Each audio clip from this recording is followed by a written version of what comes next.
Isang araw nagtanong ang tao sa Diyos, bakit nangyayari sa kanya ang mga pagdurusa? Bakit may mga inagaw sa kanya? Bakit kailangan niyang pagdaanan ng iba't ibang mga bagay? At sumagot ang Diyos sa katahimikan.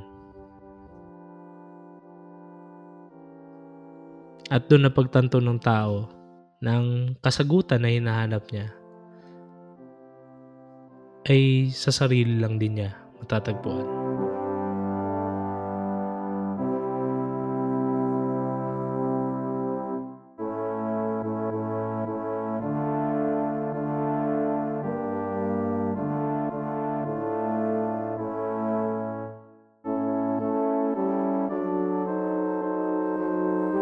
Sabado de Gloria. Napagdaanan natin sa nagdaang linggo yung drama, yung ating madramang paggunita sa napaka-importanteng yugto sa buhay ni Jesus at sa ating paniniwala sa kasaysayan ng kaligtasan ng tao. Ang daming kasaysayan na naitala.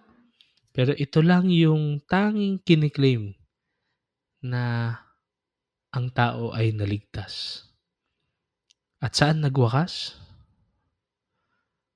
Hindi siya sa magarbong anunsyo o napakaingay na mga parada. Hindi siya yung Biyernes Santong nagdaan, hindi siya nagtapos sa rally ng mga naniniwala kay Jesus. Hindi sila nagprotesta dun sa bahay ng gobernador o hindi sila kilos protesta doon sa tapat ng Sanhedrin. Animo, lahat, mistula, ang lahat ay nagtapos sa katahimikan. Sabi nga ng mga Salisyanong masters ng spiritualidad, nagsimula ang buhay ni Jesus sa isang hiram na sabsaban, nagtapos sa hiram na libingan. Wala nga man lang may tuturing na sariling kanya. At nang masabi na ang dapat masabi, nagawa na ang dapat magawa, saan hahantong? Sa katahimikan. Pero tayo, napapraning tayo sa katahimikan. Tila baga kapag tahimik ang isang bagay, ang isang tao, ang isang sitwasyon, di natin maiwasang mabalisa.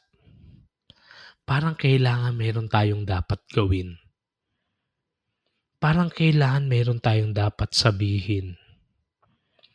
Bakit ang katahimikan parang mapanganib?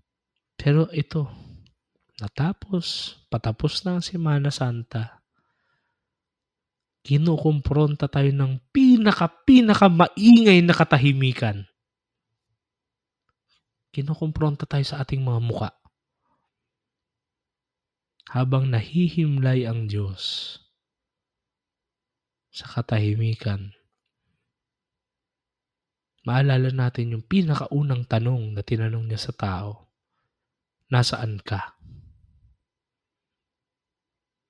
Nung nilikha niya ang lahat, hindi naman naging sobrang ingay. Kung papansinin mo nga, 2 account ang paglikha eh. Unang account, yung lumang account, which is chapter 2 ng Genesis. Papansin mo talaga, nagtanim ang Diyos. Nagtanim, nagbungkal ng lupa, nagtrabaho. At lahat yun sa katahimikan. No? At sa chapter 1, bagamat sinabi niya magkaroon ng liwanag, magkaroon ng ganito at ganyan, lahat ay nasa onset ng katahimikan, ng silence. Ibig sabihin, kung ganun pala, baka itong bagay na medyo iniiwasan natin given our current situation na gusto nating laging may ginagawa at sinasabi at, hindi tayo mapakali na wala tayong gagawin at naiinis tayo sa silence. Baka dito, sa sandaling ito, baka magkaroon tayo ng mas malalim na appreciation sa art, sa beauty, at sa gift ng silence.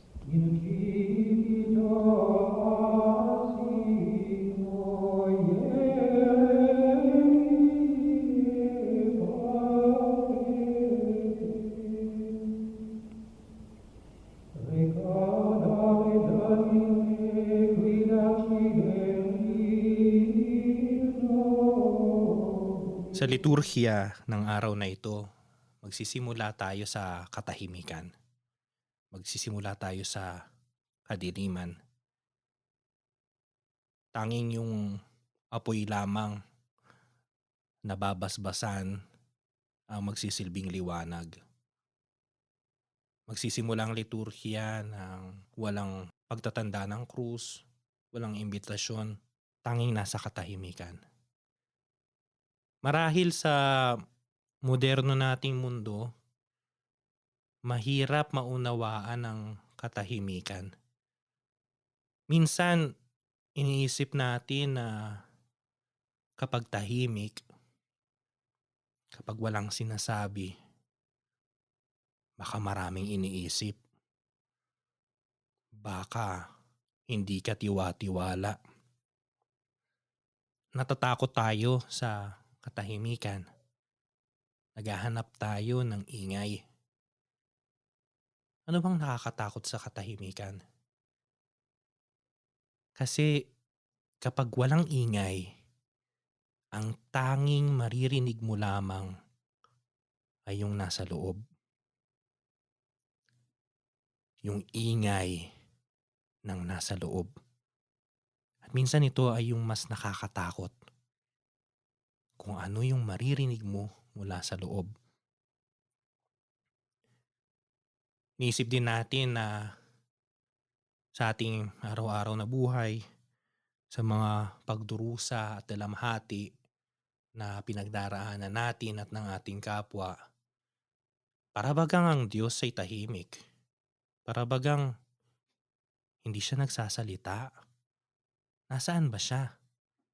Nasaan siya nung may isang bata na naulila dahil sa giyera? Nasaan siya nung ang isang pamilya ay wala ng choice kung hindi mag-abroad dahil wala ng pagkakataon sa kanilang bayan? Nasaan siya nung ang isang 12 anyos na bata ay namatayan ng kanyang ina dahil sa kanser? Minsan, iniisip natin ang katahimikan ay kalaban. Pero ngayong araw, pinapakita sa atin ng katahimikan, ang silensyo, ay hindi necessarily kalaban, hindi necessarily kabaligtaran ng salita, ng pag-uusap. Sa aklat ni Job, minsan kapag una nating binasa ang salaysay, ang kwento ni Job, baka ang pwede nating unang isipin na ang kanyang principal theme ay yung tinatawag na divine retribution, na pinagpapala ng Diyos ang mabubuti at sinusumpa niya ang mga masasama. Kaya nga ang problema ng libro ng aklat ni Job, sa maraming mga nagbasa nito, na marahil karamihan pagkatapos ay naging atheist. Kasi ang tanong doon bakit yung may mga mabubuti naman? Bakit sila naghihirap? Pero kung susuriin nating maigi ang aklat ni Job, ang kanyang tema ay hindi divine retribution, kung hindi yung silence, yung katahimikan. Yung katahimikan ng Diyos, katahimikan ng kapwa, katahimikan ng lahat. Titingnan natin sa almost 40 chapters ng libro ni Job, paulit-ulit si Job na magpaliwanag ka, O Diyos. Bakit ko to pinagdaraanan? Yung mga kaibigan niya nagsasalita pero wala silang rason. Nananatili sila dun sa old paradigm ng divine retribution. Pero hindi nananahimik si Job. Lumalaban siya ng lumalaban. Naakusahan niya ang Diyos, ini-invite niya sa isang argumento, sa isang debate para magpaliwanag siya. Until dumating yung Diyos at nagpaliwanag. Pero kakaiba yung paliwanag ng Diyos.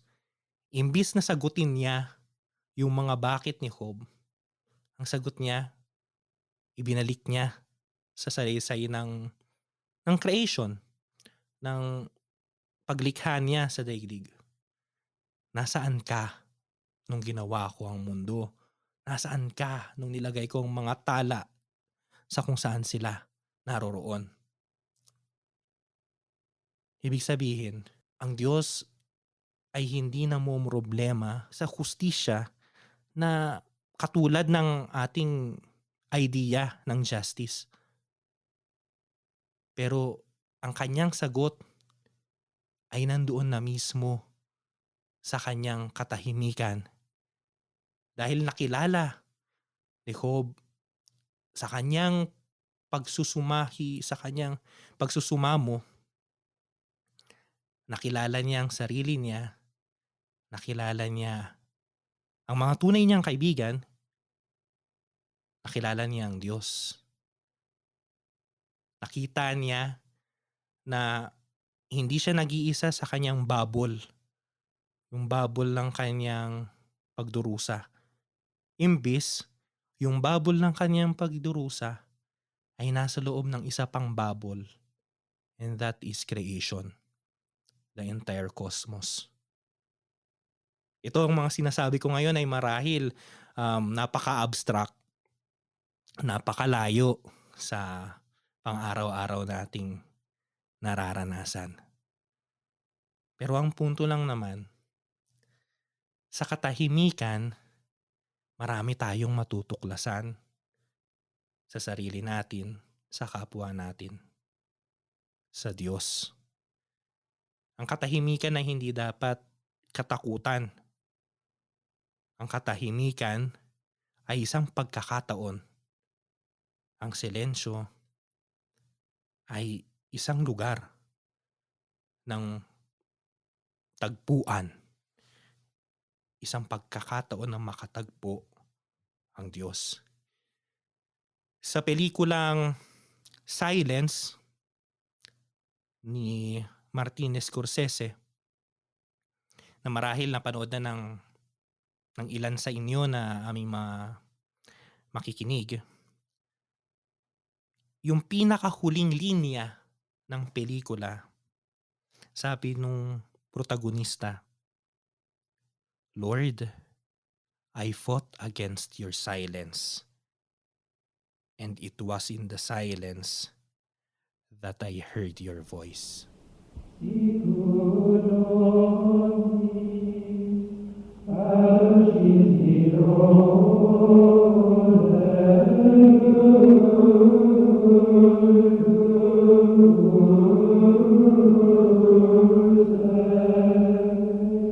May kapalit ang lahat ng bagay. Madalas nakikita natin ang katahimikan o silence bilang kahinaan. Kapag tinanong ka ng teacher mo, tapos silence ang sagot mo, tila baga wala kang alam. At kung madalas na laging ganun ang sagot mo, mababansagan kang mangmang. Pag ikaw ay umuwi ng gabi, tinanong ka ng iyong magulang o ng iyong asawa, saan ka galing? at silence yung sagot mo, malamang meron kang ginawang hindi maganda. At kapag, napapadalas, ikaw ay mababansagan ng kung ano-anong pangalan. Bulakbol ka, babaero ka, lasenggo ka.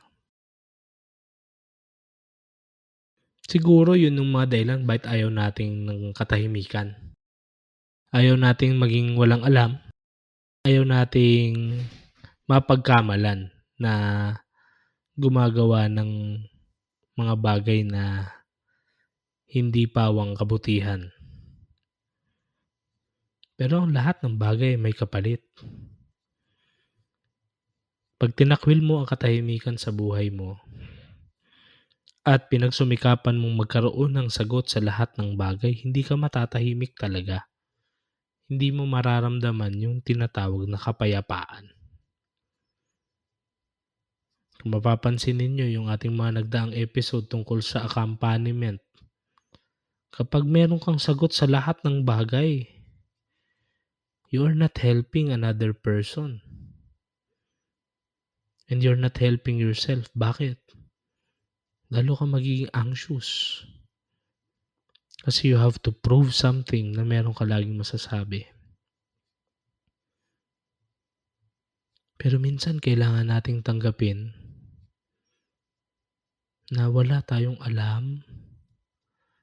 At minsan kailangan nating tanggapin na limitado lang ang ating kakayahan. Limitado lang ang ating kabaitan. Limitado ang lahat sa atin. Yung silence, kaya nandyan yan, hindi lang para sa maging absence ng action. Kasi silence can also be an action word. Kapag ikaw ay aktibong pinili mo actively yung silence, hindi lang ibig sabihin nun wala kang ginagawa, wala kang sinasabi. But rather, you are engaging into a mystery that is much, much deeper. And hindi talaga natin basta-bastang naaarok sa ating kasimplihan bilang tao. Kaya nga yung sinasabi ni Lennon, madalas kapag tayo ay lumalalim na sa ating buhay panalangin, pag natutuyo na yung balon, sabi nga ni Thomas Green, ang madalas na sagot na makukuha mo sa Diyos ay hindi na boses. Madalas kasi boses lang natin yan. Pinapaniwala lang natin na boses yan ng may kapal. Pero sabi nga ng mga masters natin pagdating sa spiritualidad, ang wika ng Diyos ay katahimikan. Kumbaga sa pananalita nga ni C.S. Lewis, isang bantog na manunulat na Ingles, sa ating mga pagnanasa, bumubulong sa atin ng Panginoon sa katahimikan natin, sa ating budhi. Kasi wala namang boses ang budhi. Siya ay nakikipag-usap. At sa ating mga pighati at pagdurusa, siya ay sumisigaw sa atin. Ibig sabihin, mas malapit sa atin ang Diyos more than sa inaakala natin. At madalas hindi natin na-appreciate yun kasi distracted tayo sa maraming bagay na ginagawa at sinasabi natin. Ang Sabado de Gloria ay, kung tutuusin, talagang wala talaga siyang, wala siyang drama. Kung titingnan mo yung Sabado de Gloria talaga, yung buong araw ng Sabado de Gloria, merong tinatawag na pagdiriwang ng Tenebre. Tenebre sa Latin, ang ibig sabihin niyan ay kadiliman. Kasi yung matandang practice ng Tenebre na nagdadasal yung community ng, divine office o yung sa atin ngayon tawag natin diyan is yung Christian prayer o Liturgy of the Hours.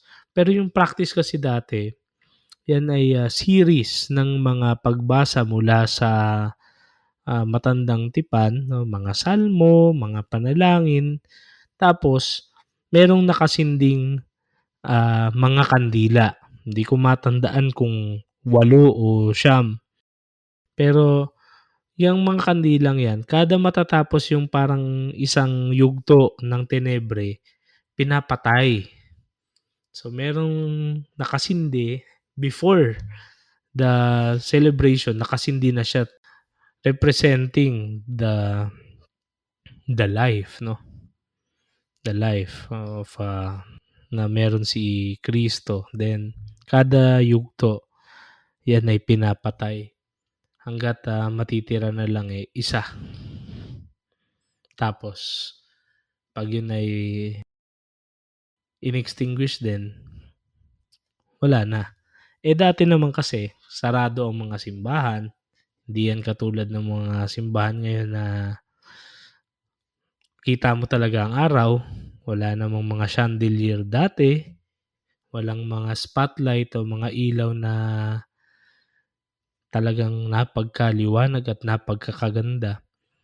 Kaya yung dramatic, quote unquote, dramatic effect ng tenebre tuwing Sabado de Gloria, yung maiwan yung nag-iisang flicker ng liwanag. Kasi lahat wala talagang liwanag, walang sanctuary lamp sa mga mas pamilyar sa liturhiya ng mga Katolikong Kristiyano. Wala, as in walang ibang ilaw.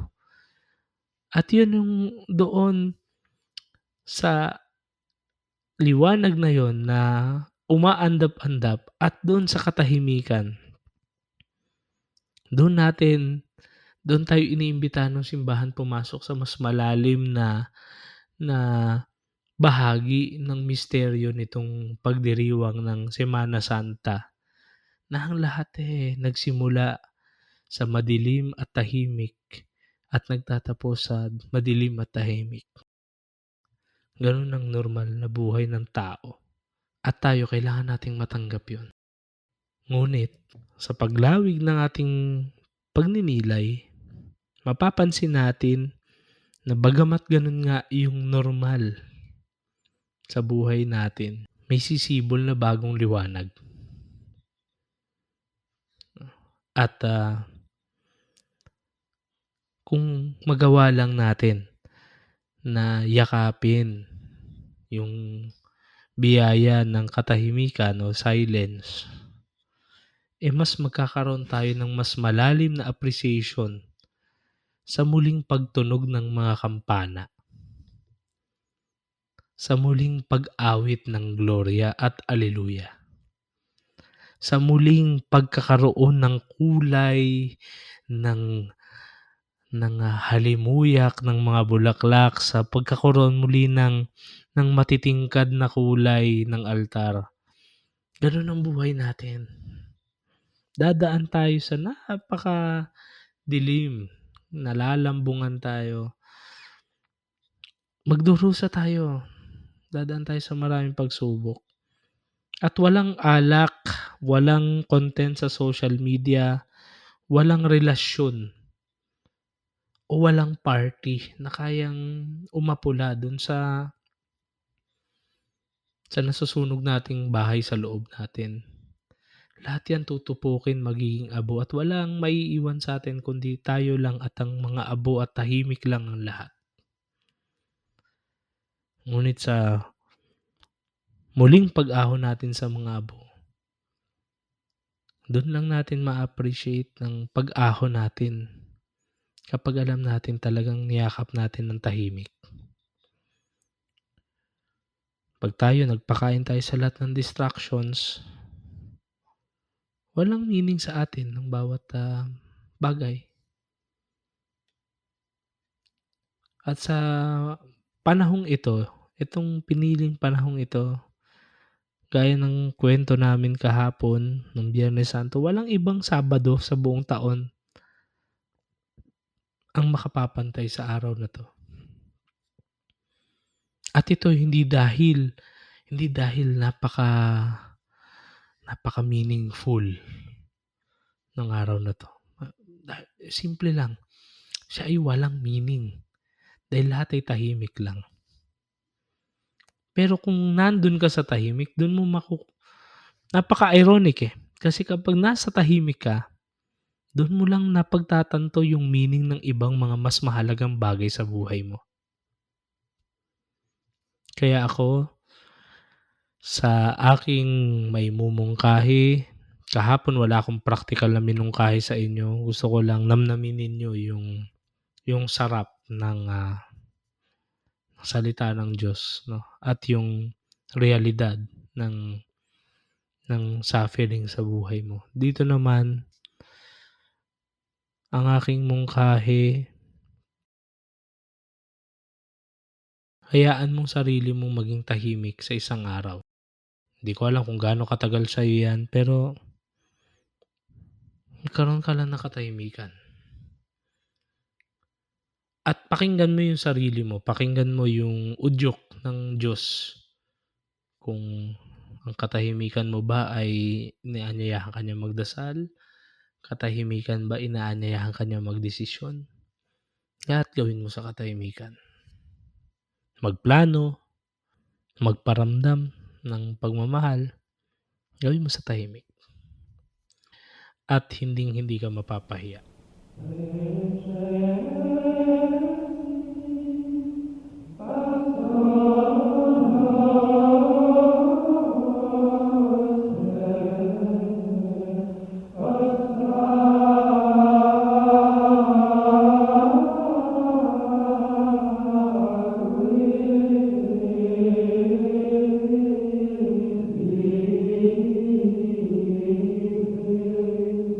Gusto kong imaginein yung naranasan ng mga apostoles, ng mga disipulo at mga disipula ni Jesus noong pagkatapos ng kaniyang kamatayan at ng paglilibing sa kanya. At yung gap, yung time na yon before ng ibalita sa kanila, nung matagpuan ng mga disipula nila Maria Magdalena na ang Panginoon ay muling nabuhay. Yung gap na yon, yung time in between, sa tingin ko yun ay panahon ng katahimikan para sa mga tagasunod ni Jesus. Katahimikan na dulot ng sakit ng naganap ng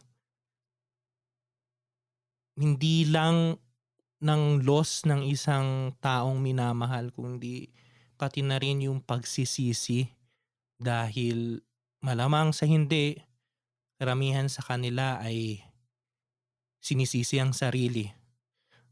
Dahil hindi lamang naman si Pedro ang nag-negate kay Kristo. Hindi lang si Judas ang nagtraidor. Halos wala sa kanilang lahat ang nandoon nung ipinako siya sa Golgotha. Pero itong katahimikan na ito, sa tingin ko, ang siya ring naghanda sa puso ng mga apostoles, ng mga disipulo at mga disipula ni Jesus upang marinig ang mabuting balita, ang anunsyo na muli siyang nabuhay. Katulad nga sa liturhiya, magsisimula tayo sa katahimikan. Kung tutusin, buong araw tayo na nasa katahimikan. Pero pagdating ng pag-awit ng gloria, ng papuri sa Diyos, lahat ng kampana ay tutunog. Lahat ng ilaw ay bubukas at magliliwanag. Sa tingin ko ganun na ganun din yung naging experience ng mga apostoles nung narinig nila yung balita nung sinabi ng mga kababaihan na ang Panginoon ay muling nabuhay.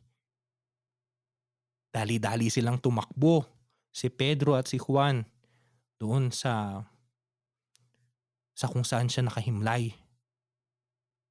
Nakita nila na wala doon ang kanyang katawan. Naniwala sila kaagad sa muling pagkabuhay. Naging handa sila upang makapiling ang resurrected Christ. At ito ay bunga noong time in between. Yung katahimikan na sa tingin ko ay panahon hindi lamang ng pagluluksa, kundi panahon din na kanilang mas nakilala ang kanilang sarili bilang mga apostoles, bilang mga tagasunod ni Jesus. Pero gayon din, mas nakilala nila si Jesus sa kanilang pag-alaala. Mas naunawaan nila at mas pinagmuni-munihan nila ang kaniyang mga salita. Kaya nga ngayong araw, wala rin akong maimumungkahi kung hindi manahimik ka. Enjoyin mo ang katahimikan. Ikaw, nasa sayo. Maaaring spend mo ang buong araw sa katahimikan. O kung hindi pwede, siguro 30 minutos o 1 oras. Manahimik ka lang. Huwag kang magsalita kahit sa isip mo, kahit sa imagination mo. Hayaan mo lang siyang magsalita. Manahimik ka lang. At sa katahimikan, ipanalangin mo na matagpuan mo yung maliit na boses na maaaring nasa loob mo. Ito ang pinaka practical na masasabi natin na maaari nating gawin bilang preparation sa pag-awit ng papuri sa Diyos ngayong gabi. Yung pinaka-importanting bihilya, sabi nga, sa buong kalendaryo liturhiko ng Santa Iglesia Katolika.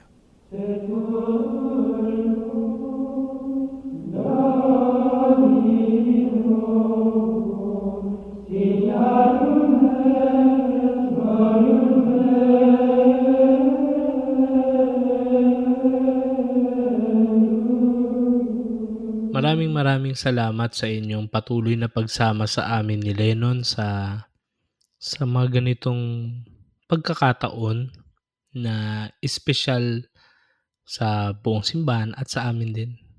Personally, malapit sa puso namin itong mga araw na 'to. Dahil sa mga araw na 'to ay, tumitingkad ang lahat at, mas na-appreciate namin yung mga natanggap naming biyaya at, lalo na sa kanila, yung biyaya ng bokasyon.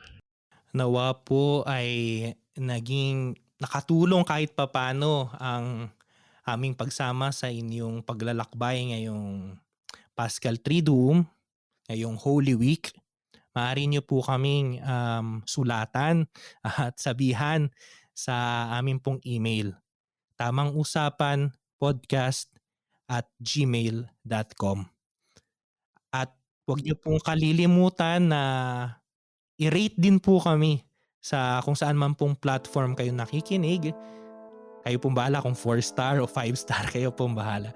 And maraming salamat din po sa pag-share nitong ating podcast. Hinihiling namin na patuloy ninyong samahan si Jesus sa journey na 'to ng Holy Week. Sinabi ko yon dahil, magkaroon sana tayo ng awareness na siya laging sumasama sa atin. Pero minsan kailangan ng konting initiative na manggagaling sa sarili natin. At pagka nangyari yon, hindi na mahalaga kung sino yung sumasama at sinasamahan. Kasi it will be a singular journey. Kaya yun, mag-iingat po kayo at muli, ako po si Russell. At ako naman po si Lennon. At ito ang Tamang Usapan. Usapang may tama. Maraming salamat po. Magandang Thank you. araw sa inyong lahat. Bye-bye. Bye-bye.